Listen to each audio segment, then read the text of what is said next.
Assalamualaikum warahmatullahi wabarakatuh. Selamat pagi anak-anak hebat, anak-anak soleh dan solehah. Bagaimana kabarnya hari ini? Alhamdulillah, luar biasa. Nah, anak-anak, sebelum kita memasuki pembelajaran hari ini, kita berdoa dulu ya. Berdoa bersama-sama. A-ba-ta. Bismillahirrahmanirrahim. Rabbi zidni ilman warzuqni fahman waj'alani minas sholihin. Amin. Terima kasih anak-anak. Semoga apa yang kita dapat hari ini bermanfaat untuk kita semua. Kita lanjut speaking dulu ya anak-anak, biar tetap semangat pembelajaran hari ini. 1, 2, 3. Belajar Pancasila, beriman dan bertakwa pada Tuhan yang Esa dan berakhlak mulia, berkebinekaan global, gotong royong mandiri, kreatif dan bernalar kritis. Nah, tepuk tangan untuk kita semua. Nah, anak-anak, hari ini kita memasuki pembelajaran tentang iman kepada qada dan qadar. Nah, sebelumnya Bu Guru tanya sama anak-anak, iman itu apa? Iman itu artinya percaya, sedangkan qada dan qadar yaitu ketetapan atau takdir yang telah Allah tentukan untuk kita semua. Pada bab ini kita akan mempelajari apa saja. Yang pertama yaitu pengertian iman kepada qada dan qadar. Kemudian yang kedua, penerapan iman kepada qada dan qadar. Dan yang ketiga yaitu hikmah beriman kepada qada dan qadar. Manusia terlahir dengan bentuk fisik yang berbeda-beda. Ketentuan yang ada pada diri kita adalah terbaik menurut Allah Subhanahu wa Ta'ala. Ketentuan tersebut dibagi menjadi dua, yakni apa saja? Yaitu qada dan qadar. Apakah itu? Yuk simak materi berikut. Pengertian iman, qada dan qadar. Nah, perhatikan ya. Apa itu qada? Qada yaitu adalah ketentuan yang berasal dari zaman azali, yaitu zaman sebelum terciptanya segala sesuatu, termasuk manusia. Lalu contoh qada apa? Semua yang terjadi pada manusia, baik berupa kelahiran, kematian, jodoh, maupun musibah. Nah, itu telah ditentukan oleh Allah sejak zaman azali. Jadi sebelum manusia itu diciptakan. Dalil qada dan qadar dijelaskan dalam Quran surat Al-Hadid ayat 22. Ma asoba mim musibatin fil ardi wala fi anfusikum illa fi kitabim min qabli an nabra'aha inna dzalika 'alallahi yashir. Artinya apa? Tidak ada bencana apapun yang menimpa di bumi dan tidak juga yang menimpa dirimu, kecuali telah tertulis dalam kitab Lauhul Mahfuz sebelum kami mewujudkannya. Sesungguhnya hal itu mudah bagi Allah Subhanahu wa Ta'ala. Selanjutnya yaitu pengertian qadar.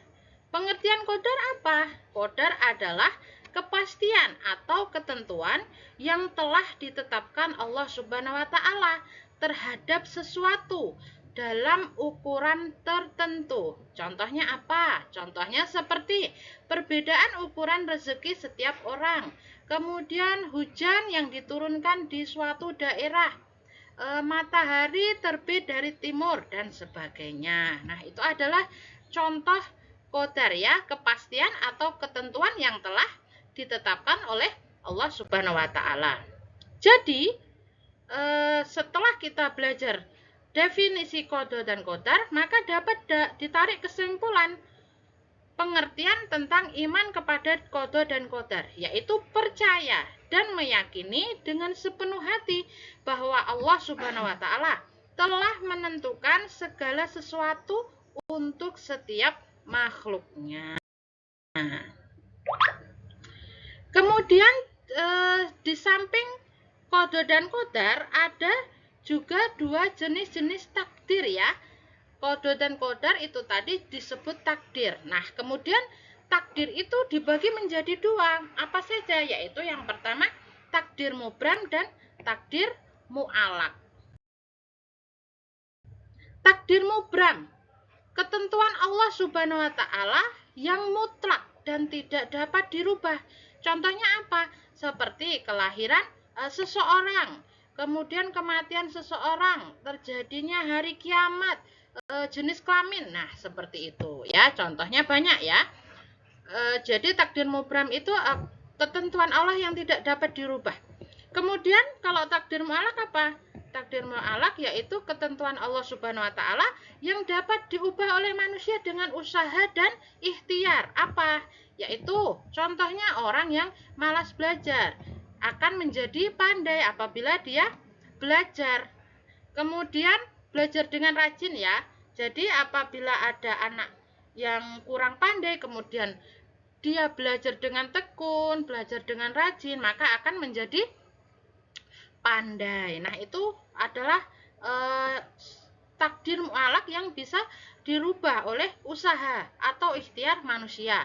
Kemudian orang yang berkekurangan dapat kaya apabila selalu berusaha dan bekerja keras.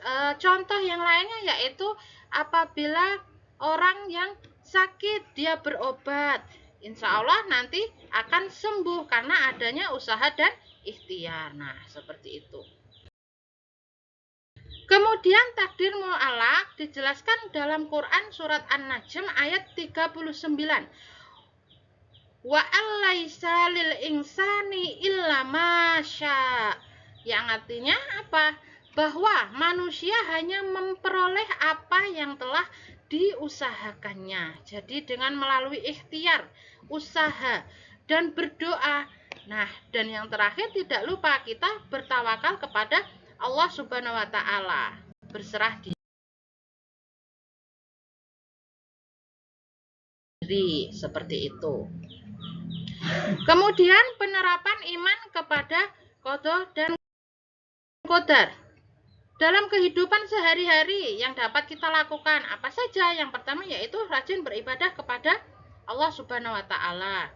Kemudian berusaha belajar dan bekerja dengan maksimal. Yang ketiga, menerima ketetapan Allah Subhanahu wa taala dengan hati yang ikhlas, hati yang lapang ya. Keempat yaitu senantiasa meningkatkan potensi yang dimiliki. Nah, yang kelima, senantiasa bersyukur terhadap semua rezeki yang telah diberikan Allah kepada kita. Selanjutnya, hikmah beriman kepada qada dan qadar itu apa saja? Nah, kalian perhatikan ya. Hikmah beriman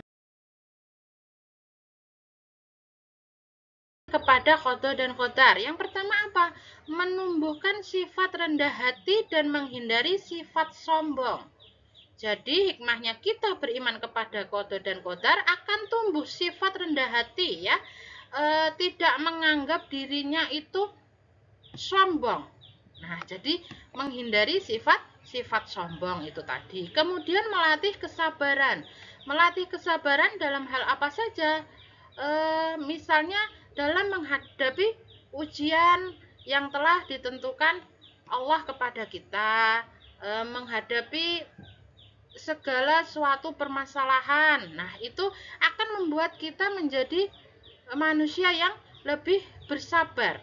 Karena yakin akan qada dan qadar untuk kita itu yang terbaik untuk Allah Subhanahu wa taala. Kemudian menumbuhkan sikap optimis. Optimis itu yakin itu tadi ya, yakin, percaya atas pertolongan Allah Subhanahu wa taala. Kemudian yang keempat, melatih berbaik sangka atau husnuzon. Nah, jadi kita akan memiliki sifat berbaik sangka ya, terutama berbaik sangka terhadap Allah Subhanahu wa taala, husnuzon, berhusnuzon seperti itu. Nah, anak-anak, sebelum kita tutup, ada yang mau bertanya apa tidak?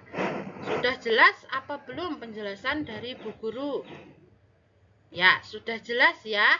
Nah, semoga anak-anak yang soleh dan solehah hari ini mendapatkan ilmu yang bermanfaat dan berguna untuk kita sendiri.